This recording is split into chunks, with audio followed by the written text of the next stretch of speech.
Welcome to Oregon Indie Film, a video podcast that shines the light on Oregon's independent film industry. I'm your host, Dawn Sellers. I interview Oregon's independent filmmakers who offer insights into the creative process, challenges, and triumphs of making movies in Oregon. On this episode, I chat with a trio of guests: Robert Lester, a professional adventure athlete; Braxton Mitchell, his cousin who had never been in a canoe; and Neil Larson, the director and cinematographer who captured the story of the Columbia River Canoe Project. You may have been lucky to catch this documentary at one of its sold-out screenings last year in Portland. Robert and Braxton paddled their canoe from the Continental Divide to the Pacific Ocean on a journey that spanned 1,300 miles over 52 days, braving rapids, weather, and some unexpected challenges. This documentary from Compassionate Disaster Films and Mountain King Industries is set to release later this summer to streaming on Apple TV and Amazon. The project follows their long and tough journey while focusing awareness and attention to the health of the river basin and how dramatically the use of the river has changed since the native peoples who lived with and on these waters. Buckle in for an enjoyable conversation with these three adventurers. Welcome to Oregon Indie Film. I am here today with Robert Lester, Braxton Mitchell, and Neil Larson, who made a film, an adventurous film, documentary that I can't wait to talk to them about, the Columbia River Canoe Project. And this documentary follows Robert and Braxton as they canoed 1,300 miles over 55 days from the Continental Divide to the Pacific Ocean, follows their journey, and then focuses also on awareness and attention to the health of the river basin. We'll get into that. I can't wait to hear you guys talk about all of that. But yeah, I think we can just start off by having you guys tell me who you are and what you do in general. So whoever wants to go first. So my name is Robert Lester. I grew up in Butte, Montana. I'm a professional outdoor athlete and then a, environmental steward and conservationist. Hi, I'm Braxton Mitchell. I'm Robert's cousin. I'm the one who did the trip with him. I am not an outdoorsman. I kind of just got invited to this trip and kind of just went for it and made it happen. So, yeah. And Braxton, where do you live? I live in Utah in the Ogden area. Okay, nice. Yeah. A lot of people think I'm from Montana because my cousin is, but no, I'm actually from Utah. So. Well, Utah's beautiful too. And my name's Neil Larson. I'm a filmmaker and I've worked on a lot of commercials and a couple feature films. I just wrapped up independent Christmas movie today. I've been filming for months and tonight finished the last part of it, which is fun. And I've done a couple documentaries, and I met Robert a couple of years ago, and he asked me if I was interested in helping him. I've got a mosquito here. Anyway, I met Robert. Sorry, let's go back. There's a mosquito buzzing around. But yeah, I met Robert a couple of years ago, and he asked me if I wanted to help out document this crazy project that was his brainchild. Yeah. And so this is a documentary, like I said, from Mountain King Industries and Compassionate Disaster Films. And that's how I heard about it, was through Eric with Compassionate Disaster. So shout out to his production company. So Robert, was this your initial thought, your inspiration? How did that come about that you wanted to make this film and really do this adventure? Yeah, so ever since I've been a little kid, I had this dream of canoeing from where I lived in Montana all the way to the ocean. When we were little, I used to put these little wooden boats that were like this big in the river and float them down all summer long. And then at the end of the summer, we let them go. And I was obsessed with this idea that you could follow any water from Montana, where I grew up so far away from the ocean, but I can follow that water all the way. And so, it was something that I wanted to do, but then kind of lived in the back of my brain. It wasn't something that, I actually had much plans on actually making happen. But then one October night, I was talking to a friend of mine. His name's Ty Stosich. He is a quadriplegic. And, he was asking me what my next adventure was going to be. He meant climbing or skiing or something like that. And, I wasn't sure. And so he asked me instead, what's the wildest adventure you've ever wanted to do? And I said, well, I always thought about canoeing from Montana to the ocean. And the kid lit up. He was so excited. And, this kid, despite being a quadriplegic, the entire time I've known him, has the most infectious positive attitude of anybody I've ever met. He's a huge inspiration in my life. And so when somebody who's given so much to me just by being in my life was excited by my idea, that meant I had to do it. So that was October. I went home that day and I emailed every canoe company in the United States because I didn't have a canoe. And by May, we were in the water. So pretty wild. Now, had you canoed before? To be honest, before we start the expedition, in the film, we make me seem like a bit of a canoeing expert. But to be honest, I had probably only canoed about 4 times in my life before we started. But I had some relevant, other relevant whitewater rafting, kayaking experience. So I was, despite little experience myself, I was seasoned compared to Braxton, who had pretty much never been in that type of boat before, on a river, anything like that. So huge difference between me and him. Yeah. And so, Braxton, how did Robert talk you into this? How did he approach you about this?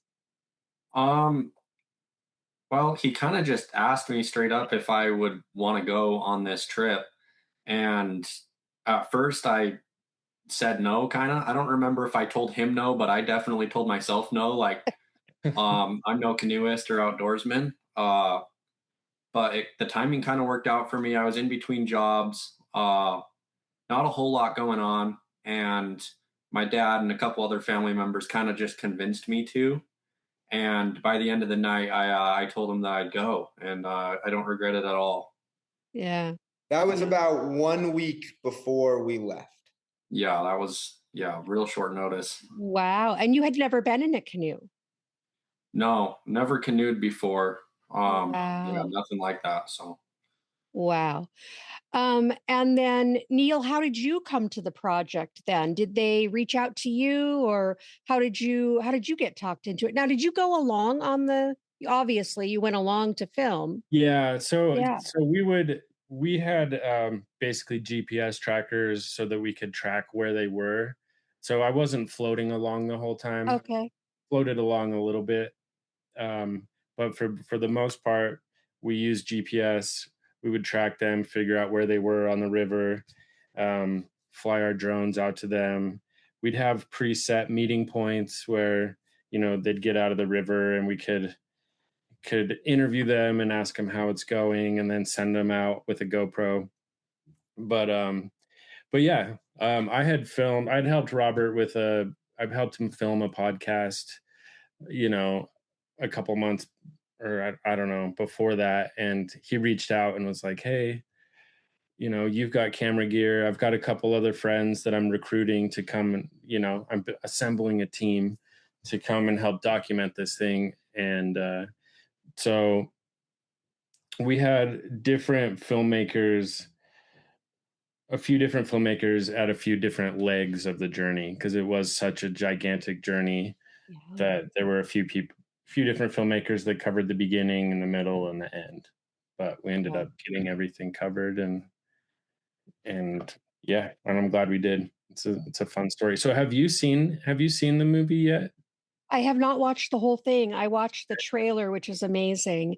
But I just haven't had a chance to see the film yet. No, but I will definitely. Yeah, no worries. I mean, I think you'll enjoy it.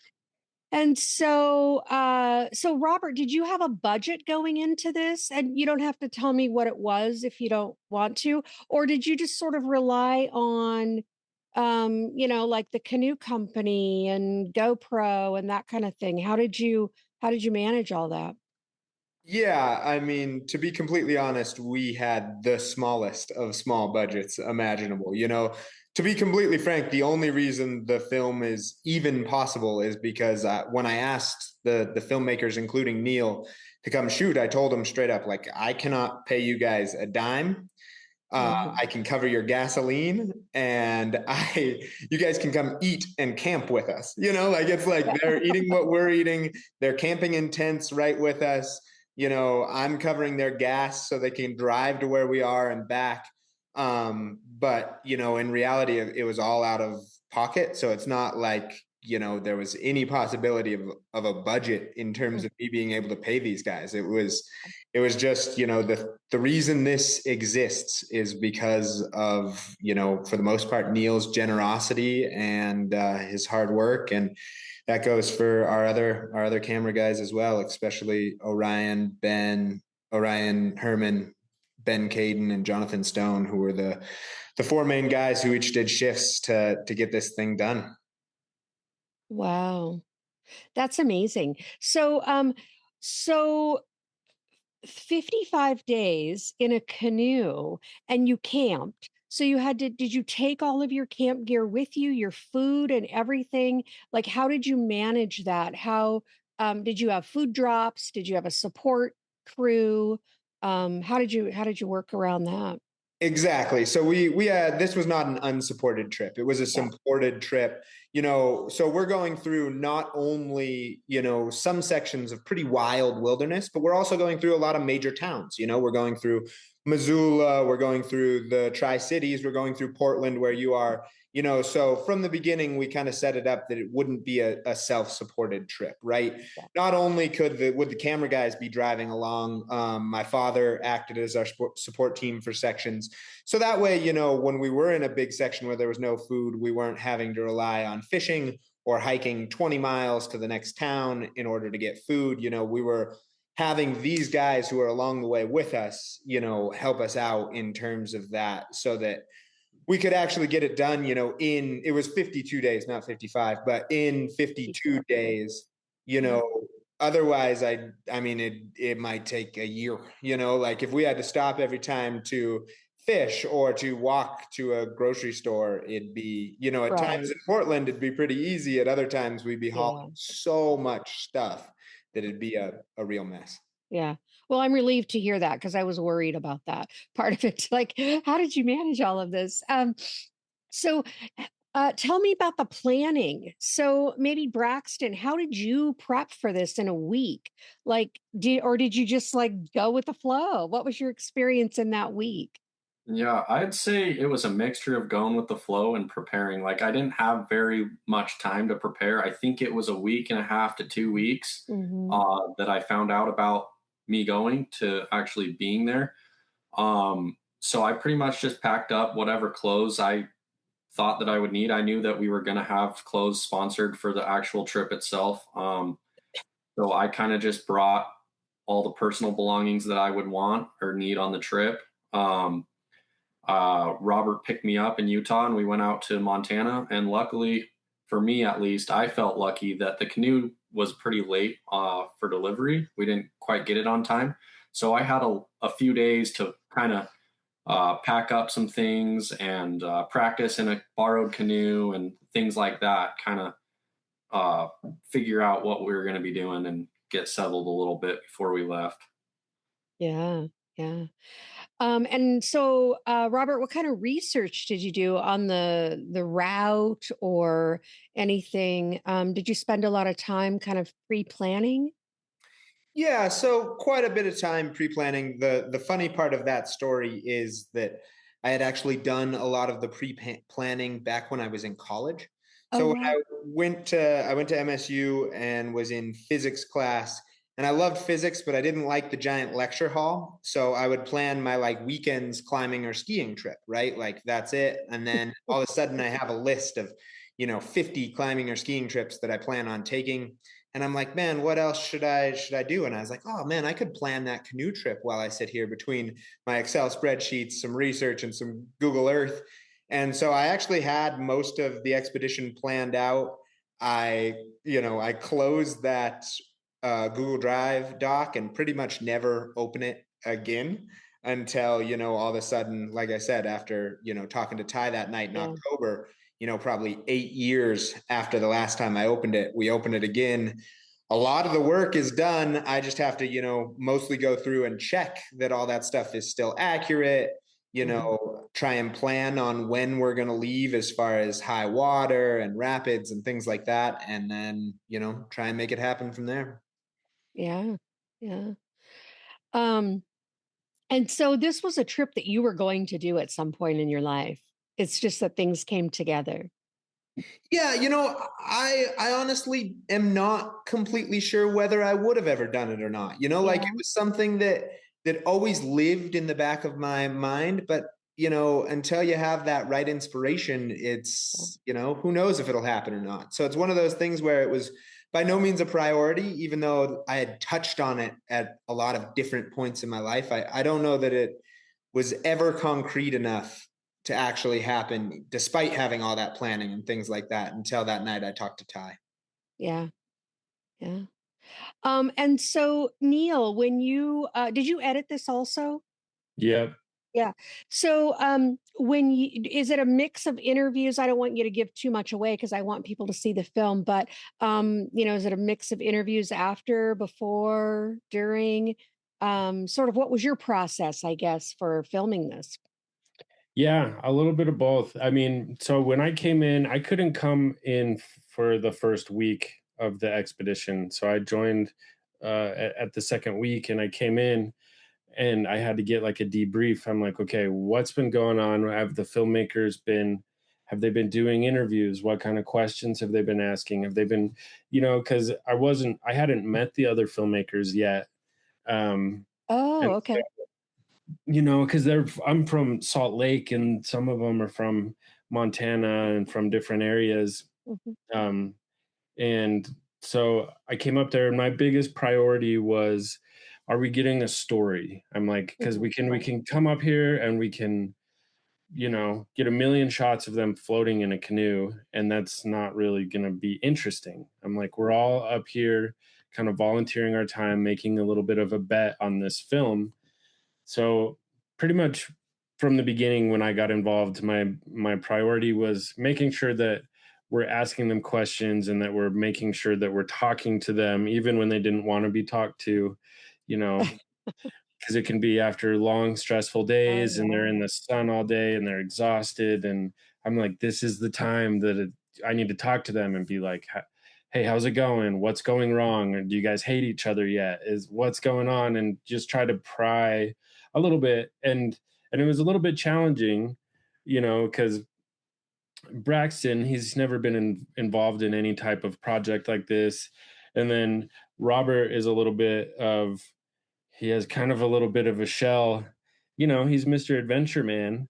And I'm like, okay, it took a little bit to kind of crack his shell and to try to figure out how to get to how he's really feeling, instead of just like, yeah, everything's good. I'm like, you just rode for 147 miles across a lake. I don't think everything, like, tell me how it really is. And so, So yeah, it my was, priority was to just constantly be in their faces and asking them questions. And then that, along with a bunch of beautiful shots that we set up, or, that we captured, it ended up, I think that the duo was really a good pair, because I think if they were both seasoned outdoors people, it wouldn't have been as interesting. Like, half of the interest of the story is you can relate with Braxton a lot, who kind of comes in and he's like, I don't know how to canoe, and I'll just listen to Robert and we'll see. So I feel like as an audience member, you kind of are watching it a lot from Braxton's perspective, because that's how most of us would be tagging along with Robert on his crazy adventure. So yeah. So did you go into this with a script that you had, or an outline maybe that you had written, or just looking for the story? So Robert had the vision and the plan to really talk about the health of the river and to kind of, get boots on the ground and discover really what's going on with the dams. And he set up some interviews with, Robert can talk about it, but we talked to some nonprofit foundations that are cleaning up the river and that are a lot of stuff. But Robert had that. It was a very clear vision early on that he wanted people to walk away from this not only seeing, you know, a beautiful adventure movie that leaves you inspired, but also something where you can learn a little bit and come away with more knowledge about what's actually going on with the river and the health of the river. Yeah. And so, Robert, what was your inspiration for that piece of the story? For really telling about the health of the river and how that is changing, and interviewing these conservation groups? What was your thought going into that? Kind of a little of what Neil talked about, right? Like I knew that, over 1,300 miles of paddling, we could have just a few shots. But I mean, technically, right, you could have 1,300 miles of paddling and, that could probably all fit in a 2-minute film, like you could just Right. take all the minutes. So, I wanted people, like you said, to walk away with feeling like that they had learned something or like that they could make a difference. And then secondly, right, like it was one of those deals where I wanted it to be more than just about me and canoeing to the ocean. If I'm going to do something that is going to be a 52-day journey, I'm hoping that we can have some positive impact, right? Like, one of those deals that if we're going to do that, like if we're going to do something so difficult, so strenuous, so long, then, like let's at least use that platform to try and have a really positive impact. And so, like Neil kind of said, I set out originally to make, basically a conservation film. I thought, instead of that 2-minute, blank canoe film, we'd have like a 15-minute conservation focused film. That's kind of the goal as I'm starting. And then, really and truly, Braxton comes along and joins this thing. And then, like Neil said, all of a sudden it becomes an interesting story. Right. It becomes about Braxton, being the representation of the average person who's never hopped in a canoe, and then they can hop in alongside him and learn exactly what it'd be like. And so as Braxton comes and then as Neil shows up and starts digging into this story, and really hunting down them storylines, the way he said that is so accurate. The day he showed up, he starts hunting down what the real story is going to be. And, it evolved between all of those things to be, a 72-minute film as opposed to a 2 or a 12-minute film. So, Yeah. So, Braxton, what was that like for you? Did you know at the beginning that you were going to be sort of the story, part of the main story? Um, how did that feel? Yeah, so I kind of knew that there would be some sort of film or documentation of it. I wasn't really too sure what the extent of it would be. To be honest, before I started the trip, I didn't even know how many people were going to be involved in filming it. I didn't know there was going to be 4 or 5 guys following us. Before the trip, I really didn't even know how many people would be in the canoe. I didn't realize that it was just us in the canoe. I thought that they would have to go in the canoe with us. So I was completely new to everything. There's not a And lot of room in the canoe, as you know now. yeah. And before the trip, I had known about the conservation aspect of it, and I didn't really see myself being a star of the show or like Right. a main character as much as I was. I kind of was expecting to go in. This would be like a real long camping trip sort of deal. I would canoe, have a great time, and then come home. And it was definitely a lot more work and took a lot longer than I thought in some ways, and in other ways it was a little easier. I didn't realize how many cities there would be on the river, but honestly, it was kind of just taking it day by day. Those first few days were really bad. I'd say the first couple weeks were the hardest. And then as we kind of got into the flow of things, I started getting in better shape, getting used to it. It got a lot better for sure, but there was more and more challenges as we got further also. So it was a massive learning experience for me and a lot of fun. Yeah. What was the most challenging for you? Oh man. I would say probably carrying the canoe. All those portages we had to do. There's a lot of dams, a lot of lakes, and once we got to the gorge, the wind was terrible, so we had to carry the canoe a long ways through the gorge. So that was probably the biggest challenge for me. Just paddling, knowing we're gonna have to carry that canoe again was just, oh man, it was terrible. But yeah, and paddling at night, we even tried to paddle at night a little bit to avoid the wind during the day, and that didn't work out the best. That was pretty hard too. We did make up some good miles one night, but the rest of the night you can't see anything and there's waves. It was, yeah, just a lot of challenges. Yeah. About how far do you think you had to walk the canoe? Like, do you have Um, an idea of how many miles or? I think over the whole trip we figured it was around 175 or something like that. Um, Wow. it was very spread out though. Yeah. You know, once we got into Oregon and Washington, we were going through almost a dam a day. Yeah. And then the gorge, I'd say the gorge is where we carried it the most. Yeah. Um, but yeah, that wasn't until later in the trip. There was one good portion that we had to carry it in Missoula. That would have been within the first week, I'd say. I think that was like day 6 or 7 that we ended up carrying it. It was about 18 miles, and that was pretty hard. That was especially because that was, I think, our second time carrying it at all, and we had to carry it all day long. So that was really grueling for me, and it was really cool to see because we did a bunch of small portages in between then and the gorge. Mhm. 2, 3, even 1 mile carries that were a lot easier than that. And then when we got over to Hood River in the Dalles area, we ended up having to carry it a long ways, and it was a lot easier for me to carry it towards the end than in the beginning. So it really just went to show how strong we got and how much progress we were making. Yeah, I imagine that first time in that first 6 days, like you said, the first 2 weeks was pretty tough for you. So Yeah. that I imagine that was really difficult. Yeah. So, what about you, Robert? What were your biggest challenges on the trip? Did you have concerns about Braxton? Like, did you get out there and think, oh, maybe we're not going to make it?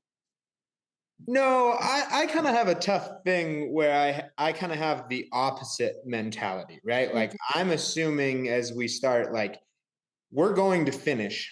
How long it takes or how hard it is up for a question. But like, no matter what, we'll just pound it out till it gets there. And so honestly, some of the most difficult part is, me finding the right ways to motivate Braxton because honestly, I just have, a different mindset, and then so, it took a little while before I'm realizing like, oh, he's struggling in the beginning, like, and just, finding the right ways to be able to be the right mix of companion drill instructor, because there's times when I'm yelling at him, there's times when I'm encouraging him, and what's the right mix of those things to get us through it. And then of course obviously like Braxton mentioned, we hit the Columbia River Gorge and we come to a screaming halt in terms of pace. And so, we're walking a lot of miles in the Columbia River Gorge. And part of that, ends up being 175 miles of walking in a 1,300-mile journey is like, it's over 10% of it's by, Yeah, it's quite a bit. Yeah. so yeah, a lot more walking than I had planned. But yeah, Yeah, those winds are brutal and unpredictable. So I totally understand that. And then Neil, were you able to capture that then? Like the struggles, the challenges? Is there one that comes to mind for you that was especially meaningful to capture? Yeah, I mean, I almost feel bad saying it, but when the challenges would come up, I'm like, yes, this is great for the movie. Like this is, a little adversity and things Right. it would sometimes be nice because I was just stressing out. I'm like, I just don't want this to be the most boring thing. I just want it to be a watchable thing that's interesting. And so definitely being there during the wind was because I mean it is so windy and they're carrying a canoe and the canoe, if the wind catches just right, the canoe's like a sail. It'll just like yank, Right. you know. Yeah. So I mean I was all up in their face asking, filming while they're struggling with this wind. Um, but my favorite part, you asked if there was a favorite Yeah. part. There was a part. We'll have to let you guys watch the movie, but there was a good part in the water that we were very grateful that we captured. That afterward we were like, because it's a 1,300-mile journey. We're not there with them at all times, and so we're not recording we're recording a lot, but there's naturally we can't record every moment of everything. Mm. So there's a couple moments in there that we were really, really happy that we were there to capture what was going on. So they had some scary moments in the water. Yeah. Were there any moments that they told you about later that you were like, oh, I wish we would have gotten that? Yeah, Robert probably knows what I'm gonna say, and this probably won't make the cut, but they had the weirdest like paranormal experience. Oh my They gosh. Are you passionate about supporting independent filmmakers and local storytelling? Become a sponsor of the Oregon Indie Film Podcast, where we shine a spotlight on Oregon's thriving independent film community.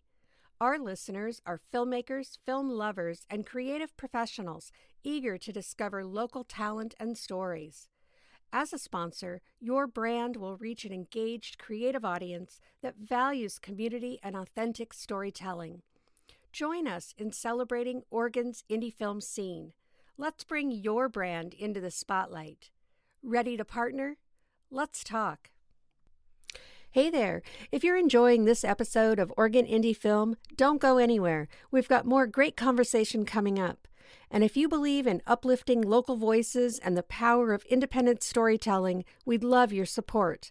Hit that follow button, share the show with a friend, or leave us a quick 5-star review. It makes a big difference. Want to get more involved? Reach out at OregonIndieFilm@gmail.com. Now, back to the episode. they ran into a magic tree. Robert and Braxton can tell you because I only heard about it, but they got out of the canoe and they're like, dude, the craziest thing just happened. And it's so random, but I definitely was like, dang, I wish we were rolling for that one. Well, tell me about it. What was this magical tree? First, where was it? Go. Well, so we were just coming into Lake Pend Oreille. So just past the Montana-Idaho border, Mm-hmm. On the way to like Sandpoint, Idaho. But I'll let Braxton saw it first, so I'll let him tell the story. Oh, you saw it first, Braxton. Yeah, tell us.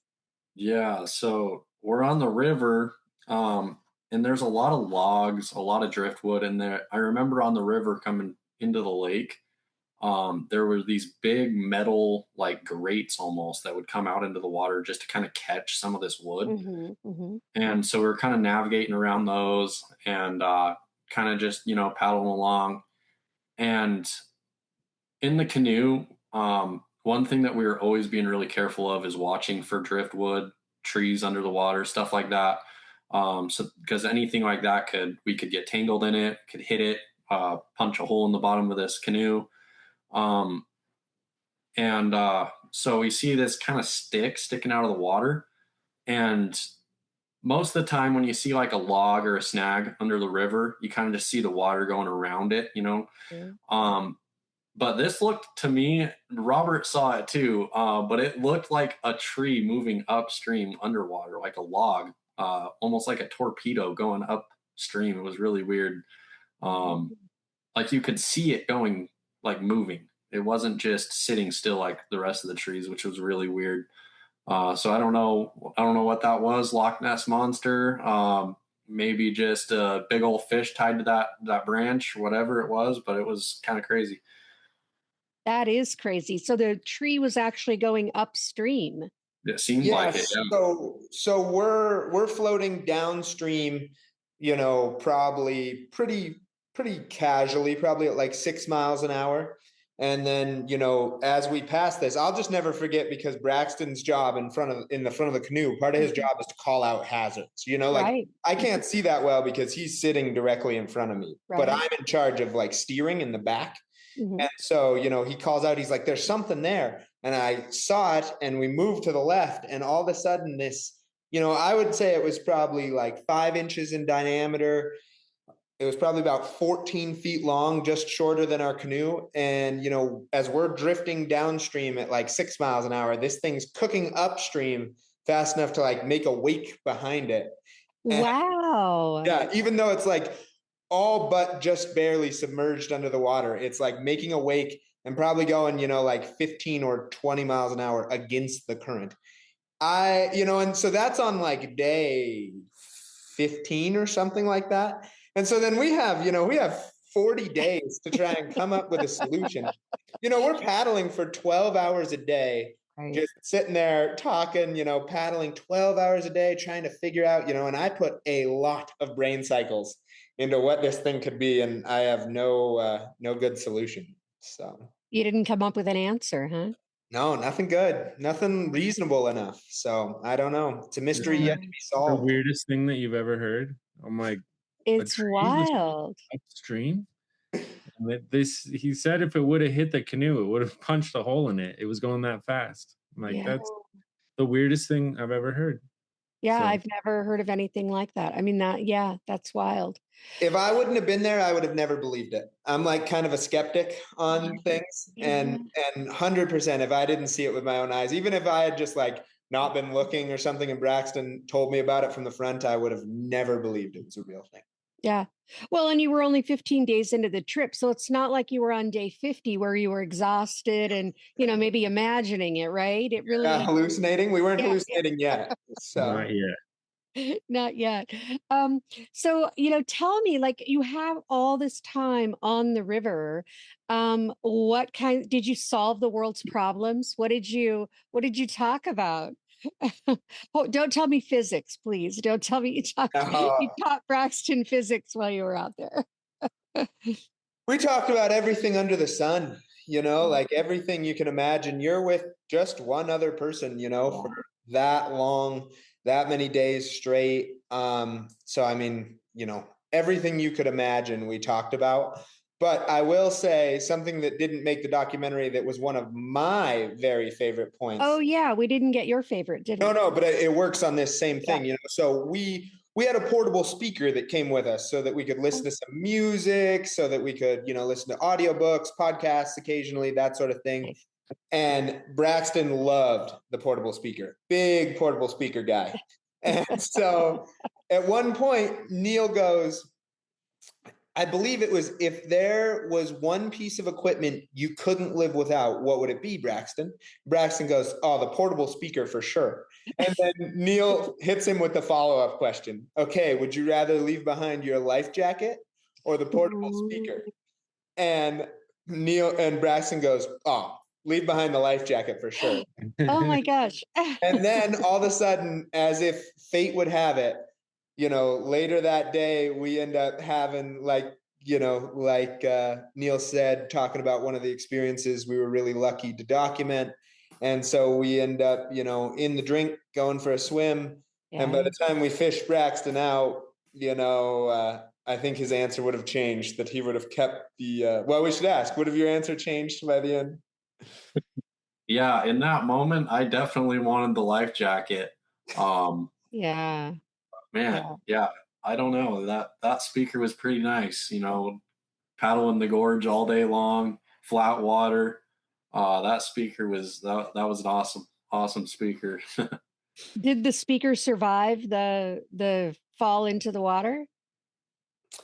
Yeah, the speaker was good. The speaker survived. There was actually one point that I thought I lost the speaker, and I felt so bad because it was Robert's speaker. I thought that I'd forgot it somewhere, left it at camp, Oh. but it turned out I just left it in the van or something. But yeah, there was a whole day without the speaker, and it was rough. Yeah. Well, aside from the speaker, did you guys have a mascot with you of any sort? Anything that you took along for good luck, or is that something you didn't really think about? I think we had an eagle feather at one point on the front of the canoe. We saw a lot of really cool eagles and hawks and all kinds of wildlife. Um, and I can't remember exactly where we got the feather from, but we found it at one of our camps or floating in the water. I believe it was a big bald eagle feather that we stuck on the front of the canoe. Nice, nice. Yeah, it made it for a while, and then I think it just escaped, flew away, or floated off into something. Yeah. Don't know what happened to it eventually, but Yeah. back out to nature. Yeah, back to nature. So how did it feel when you finally reached the ocean? What was your first thought when you saw the ocean? My my first thought was I don't got to carry this canoe anymore. Um, but it was awesome. It was amazing. I couldn't believe that we made it finally. It was definitely really surreal. All the feelings that you could think of, it was. Um, and especially because I had been anticipating what it would be like the entire trip. You know, I bet. Yeah. I wasn't as familiar with the map and exactly what we were going to be up against. Obviously, I'd never canoed before, and I had a bunch of experience at this point, but still never canoed anywhere near the ocean. I wasn't fully aware that we were going to be carrying the canoe um, to the last little bit to the beach because of the bar Oh, uh, right. Mhm. in Astoria. Yeah. Um, you know, me being from Utah, I don't really have a whole lot of knowledge on that side of things. So it was definitely it was awesome though. It was great. Yeah, that bar is, I think, most dangerous in the world, isn't it? Am I wrong about that? Or yeah, it is. So yeah, that was probably a pretty amazing place to end up. How about you, Robert? How did you feel when you reached that? Yeah, I think Braxton used the right word in terms of surreal. One of the most surreal moments of my entire life. It's in a lot of ways all a blur. All the effort that it Yeah. took to get there. That's the payoff, right? And so a lot of it that whole time is a blur in my memory, but the thing I will never forget is just the feeling of the water when we're running out into the waves are crashing against us, and we're running out there and feeling that cold water come from my shins to my knees to my waist to my chest. Like that feeling is a feeling that I will never forget for the rest of my life. Yeah. And Neil, were you there when they finished? I left like a week before, so Yeah. luckily another part of our team was there to Yeah. capture it. But Yeah. yeah, I I'm had, sure it was pretty special for them too. and it was tough because we were doing it day by day, and we weren't sure how long it was going to take, and yeah, so Mhm. luckily we had some other great filmmakers there, and I'm like, yeah, I had to leave, so I Yeah. missed that, which is a big kind of a regret, but yeah. Yeah. But the footage is amazing that Yeah. was captured of it. So Yeah. luckily they got it. Yeah. Well, and you guys had a sold out screening in Portland when you had a little bit of a screening tour with this film. It's going to streaming platforms, but how did it feel to see it in the theater? How did that feel for each of you? For me, it was incredible to see the reaction that people had to this movie because, like I said before, we didn't really have a script. We were trying to be authentic and just capture what actually happened. We weren't going to make anything happen. And so to see people really enjoy the movie, to just come and be inspired by it, was really satisfying to just see that people really enjoyed it, and that they said that it felt like it moved fast, it wasn't boring. I was like, Well, thank goodness. that's good. Yeah. It's a watchable movie, and that's what we want. And there was Robert has, I went to a lot of screenings with Robert, and man, the people that would go up to Robert afterward and be like, there's this thing that I've always been wanting to do, and I'm gonna do it now. Like, after seeing that movie, I'm gonna do it. Like, there was a kid that he wanted to walk 100 miles, and he was a young kid, and he came up and he's like, you know what? I've made my decision because of this. I'm gonna do the hard thing that I've been avoiding. And I'm like, that's great. But so many people told immediately go to Robert and they tell Robert what they want to do and the type of adventures, so I'm sure Robert can attest. It is inspiring. It's inspired a lot of people when they watch it. When you get done with it, you're like, I could do something really challenging and hard. And so that's what we wanted to leave people with is, yeah. Yeah. Well, and Robert, that's kind of an extra bonus of this, isn't it? Like, were you expecting that to be how people would feel after seeing it?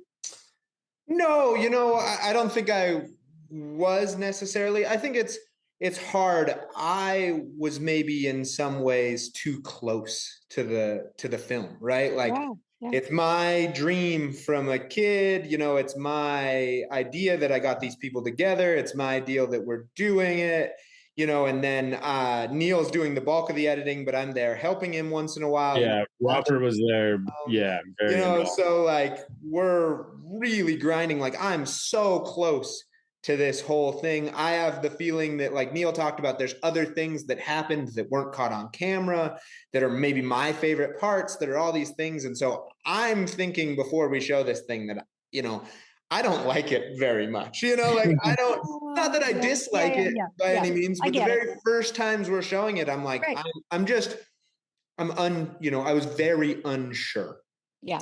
And so to see people's excited reactions was, just pure joy and relief for me of, we had put so much work into this thing. And again, like, maybe I was the closest one to it, but it had grown beyond me. These guys had put in work for free. Braxton had came and given his all, and like all of a sudden I'm like, if we put this out in front of people and it's crickets, it's, it's at the end of the day, my responsibility. So I was stressed and nervous and relieved. I was stressed and nervous. And so I was so relieved and so happy when, we'd get those types of compliments about how many people enjoyed it. The amount of compliments about how good the cinematography was incredible. Yeah. And then, I did get a lot of people who'd come up to me after these screenings, tons and tons, and talk about what they wanted to do. But again, I really think that is maybe more has to do with Braxton's side of things. Maybe it was my childhood dream, but it's Braxton being able to accomplish this thing from zero experience, right? To, going on one of the biggest canoe trips imaginable. That's what really inspires people. And like, I continually say that there are people out there who have done harder canoe trips. Like, harder ones do exist, but there is nobody in history who has done a harder canoe trip with less experience than Braxton Mitchell. Braxton, how did it feel for you to see it on the big screen? It was awesome. Really, it was really, I admired the hard work that Robert and Neil and all them put in. Because I really had nothing to do with any of that. Like, I showed up, I paddled, and then I left,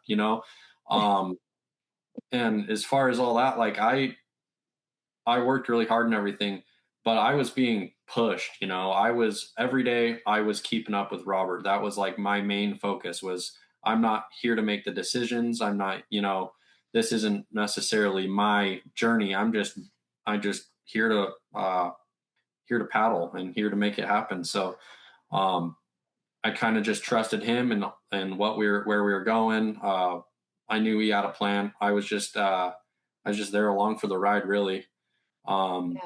Does it feel good though that you've inspired other people to do things that maybe they've always wanted to do or maybe thought they couldn't do? Yeah, absolutely. It's a great feeling. I just put in a lot of work, and it's cool seeing how well everything turned out and how it impacted people. I never really saw that coming, I would say. So Yeah. Yeah. Um, do you have any advice for somebody, Braxton, who might be thinking about doing a big thing that they've not done before? yeah, I'd say just don't be too intimidated by it. Don't scare yourself out of doing it. Um, I don't regret going on that trip at all. Before the trip, I never thought that I could ever accomplish something like that. It was never even in my imagination of doing something like that. Um, and really, you just got to kind of take opportunities as you get them. Like that opportunity came to me because I was invited to go on this trip, and it was short notice and everything. But if I wouldn't have gone, then I learned so much on that trip, and really developed a lot of work ethic from that trip. Learned a lot on that trip that I wouldn't have learned unless I did that. Like I'd say I grew up pretty quick in that trip. Um, Yeah, I bet you so did. I yeah, bet you did. I mean, and I've told people who have came up and asked me that question before at some of the films and all that, and I just tell everybody, you just got to take the opportunities and do your best. If Yeah. there's something you want to do, just go do it. Yeah, that's great advice. Really, really good advice. So I always I have this question I ask all of my guests on the podcast, and I'm really excited to hear what the three of you have to say. And I know, Robert, this was a big dream of yours, but my question is, what is your big, beautiful dream for yourself in life? If money, time was no object, do you have a big, beautiful dream, something you would like to accomplish? I think the funny thing, so the way I'll go, sorry, where I'd go with that question is really that, I often think about like if I won the lotto, how Yeah. different would my life be? And I think I'm really lucky that my life would look a lot like it does now. I'd be able to pay these guys, which would be Yeah. really, really great. But I'm really lucky that I get to really do what I want, what I always had wanted to do, getting to spend time in wild outdoor places, getting to really talk about conservation and try and make an impact on that. And so, those are the things I get to do every day. And I am more so just grateful that that's what my life looks like. And I hope to continue to do that and have, a positive influence wherever I can in my life. Yeah. Yeah. I love that you're living it already. You're living your big dream already. That's amazing. Braxton, how about you? Do you have a big, beautiful dream? Yeah, I love it. Dream big. Do you have a big, beautiful dream for yourself, Braxton? I don't know. I'd say my big dream is kind of similar to most people my age. I just want to be able to have fun and enjoy doing what I want to do. So uh, I'm pretty driven, I'd say, as far as working towards my own personal goals and being able to go and do fun things. And that trip really opened up a lot of ideas for me as far as things that I'd like to do. More adventures, maybe, stuff like that. So. Yeah. I love it. That's great. And Neil, how about you as a filmmaker? I mean, you have to be pretty proud of this film. Streaming on major platforms. It'll be on Prime and it'll be on Apple TV coming up this summer. But do you have a big, beautiful dream for yourself? You know, that's a great question. The first thing that popped into my head is I just I'm really into like off-grid cabins and Oh, okay. just having a remote, secret bunker, totally self-sustainable. I don't know. That's just the first thing that came to my head. So hopefully I can keep making movies and give myself a self-sustaining property. Yeah, Some go. maybe in your time off from making films, you can Yeah, go off grid and make more films. Off grid, exactly. yeah. No, Yeah. that's what interests me. So that's just the first thing that came to my head. But Yeah. being able to continue to make films, being able to continue to like meet people like Robert and Braxton. Yeah. I mean, just the kind of people that you meet when you make films, you are thrown into a difficult situation, you get really close to people, and that's my favorite part of it. And Yeah. Braxton and Robert are, yeah, they're great guys. Really happy to have met them. Yeah. What's next for you, Neil? What else are you working on now? So right now, actually, going into post production on this Christmas murder Oh, right, mystery. your Yeah, Christmas movie. so it's Yeah, a yeah. Christmas murder mystery. Oh, what's it called? Do we know? We're still working on the title, Okay. but it is it's a community movie, and so we've been shooting it since November. We've been shooting on nights and weekends so that people can arrange their schedules and yeah. So finished tonight shooting, which is a huge milestone, and then we're gonna try to have it out by Christmas 2027. So Oh, okay. going into that post production Yeah, joy. the uh, pain of post-production, yeah. yeah, yeah. Post production is a whole thing in and of itself. So production's finally done, entering Good. post production, but that's the current project that I'm working on right now. Yeah, There's a couple things trying to get lined up, but that's the big one I'm working on right now. yeah.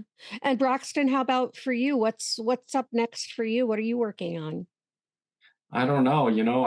I'm kind of just living a regular life, honestly. I don't really have any big projects going on or anything like that. So I'm really just kind of taking it as it comes as far as the canoe and the movie. I hope it does great. Um, but yeah. Yeah. All right. And Robert, how about for you? You are just this incredible adventurer. I heard that you just got back from an Alaska wilderness trip. And so what's next for you? What are you working on? Yeah, so jumping right into that same thing, post production on the Alaska adventure. So just got back from 26 days in the Alaskan wilderness, as opposed to a supported expedition. This was a self-supported expedition. So no additional help, anything like that. We were about 160 miles north of the Arctic Circle.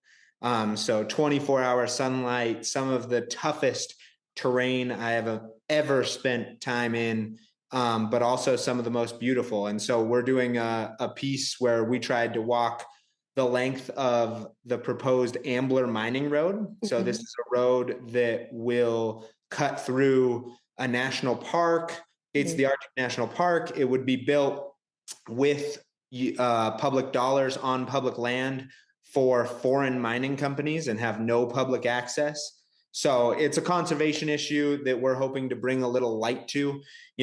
This is, like I said, very, very remote terrain. So it's somewhere way up in the middle of Alaska where people kind of picture as, barren, empty tundra. And the reality is that this land is not only beautiful and amazing, but it's also, globally important when we're talking about importance of ecology, importance for, native subsistence tribes who, still live life more similarly to the way native and indigenous people did for thousands and thousands of years. And, this land and the caribou that rely on this land and the salmon that rely on the water is all really important. So we're just finished that, and I think I'm probably going to beg, plead, and harass Neil into helping me work on that because we're on like a pretty quick turnaround. They're supposed to start building the road next spring. And so we want to get this out in a time that allows people to, really see what the land looks like and see whether they want to have this road built or not. If they do, that's okay. But, if they see the film and don't want that as much anymore, hopefully we can still make a difference. Yeah, yeah. So just making people aware of what's happening. I love that. And yeah, it's very sad, very sad. But um, so where can we follow your work online and what you're doing? Are you on social media? Do you have a website where if people want to follow your progress on that project and others? Yeah, so for my stuff on both the Canoe Project film and then this film, we have a working title right now of Roadless is what I think we're going to call it. But you can follow me on social media. Instagram's my biggest one, Robert J. Lester, or Robert Lester on Facebook.